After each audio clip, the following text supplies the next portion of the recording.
সকলোৱে আপোনালোকে গম পাইছে যে নগাঁও জিলাৰ উত্তৰাঞ্চলৰ ৰূপহী উচ্চতৰ মাধ্যমিক বিদ্যালয় এখন গৌৰৱ উজ্জ্বল আমাৰ অঞ্চলৰ কাৰণে অনুষ্ঠান আৰু এই বিদ্যালয় ইতিমধ্যেই ৭৮ বছৰ পাৰ কৰিছে। আমি সন্মানীয় অধ্যক্ষ মহোদয়, প্ৰাক্তন অধ্যক্ষ মহোদয়ৰ লগতে বিদ্যালয়ৰ লগত জড়িত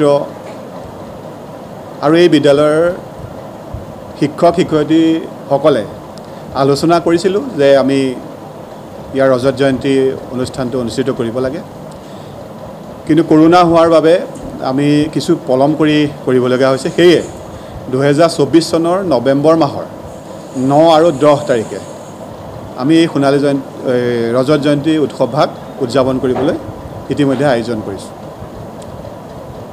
সেইটো আমাৰ শেষ অনুষ্ঠান। ইতিমধ্যে আমাৰ ৰজত জয়ন্তীৰ প্ৰাৰম্ভিক অনুষ্ঠানবিলাক চলিয়ে আছে। বৃক্ষৰোপণ, স্বাস্থ্য শিবিৰ এইবিলাক আমাক চলি আছে। আমাৰ শেষ অনুষ্ঠানটো হ'ব নৱেম্বৰৰ 9 আৰু 10 তাৰিখ।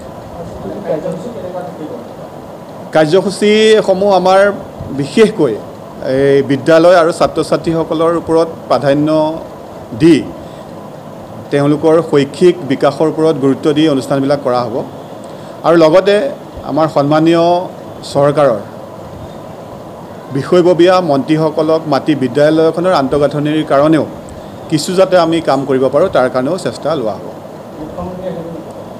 আমি বিচাৰিম তেখেত আহিলেতো ভালেই, কিন্তু কৰ্মব্যস্ততাৰ মাজত যদি আহিব নোৱাৰে তাৰ কাৰণে আমি সাজু হ'ব লাগিব, প্ৰস্তুত হ'ব লাগিব, কাৰণ বহুত তেওঁ ব্যস্ততা। আজি আমাৰ মূল যিটো কাৰ্যালয় উৎসৱ উদযাপনৰ সেই কাৰ্যালয় উদ্বোধন কৰা হ'ল আৰু সন্মানীয় শিক্ষক শিক্ষয়িত্ৰীসকলে বৃক্ষৰোপণৰ কাৰ্যসূচী ইতিমধ্যে কৰিছে আৰু এই বিদ্যালয়ত খুব ধুনীয়াকৈ 15 আগষ্টৰ কাৰ্যসূচীও ৰূপায়ণ হৈ আছে। গতিকে এটা ভাল পৰিৱেশ আৰু মই ভাবোঁ যে এই অঞ্চলৰ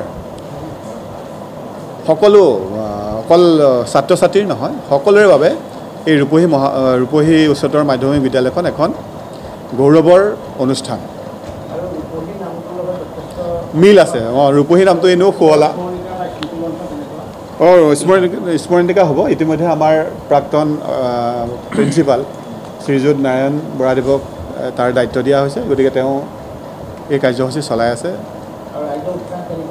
বহুত ভাল। আমাৰ শিক্ষক শিক্ষয়িত্ৰী ছাত্ৰ ছাত্ৰী সকলোৰে সহযোগিতা আছে, প্লাছ ওচৰৰ যিসকল স্বনামধন্য ব্যক্তি তেওঁলোকেও সহযোগিতা আগবঢ়াইছে। প্ৰাক্তন ছাত্ৰ ছাত্ৰীসকলেও ফোনত যোগাযোগ কৰি আছে, গতিকে খুব সুন্দৰ, তেওঁলোকেও আগ্ৰহী, ভাল লাগিছে।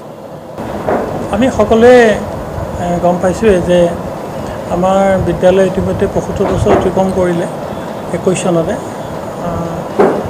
কিন্তু আমি কিছু পলমকৈ এই অনুষ্ঠানভাগ আয়োজন কৰিবলৈ ব্যৱস্থা কৰিছোঁ আৰু আৰম্ভণি অৱশ্যে আমাৰ যোৱা 2023 চনতেই হৈছিলে।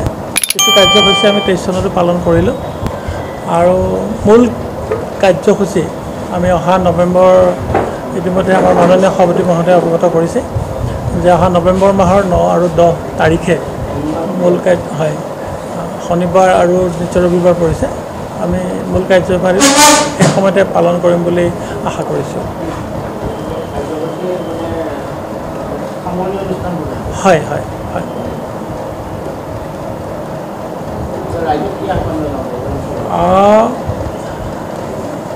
ৰূপহী এটা ডাঙৰ ঐতিহ্য আছে, তাতোকৈ আমাৰ বিদ্যালয় এটা ডাঙৰ ঐতিহ্য আছে, এখন ঐতিহ্যমণ্ডিত বিদ্যালয়।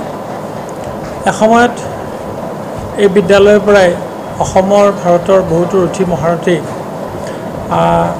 বৰ্তমানো কৰ্মৰত হৈ আছে বা তেখেতসকল এই বিদ্যালয়ৰ পৰাই শিক্ষা গ্ৰহণ কৰি সমাজত প্ৰতিষ্ঠিত হিচাপে পৰিচয় দিছে।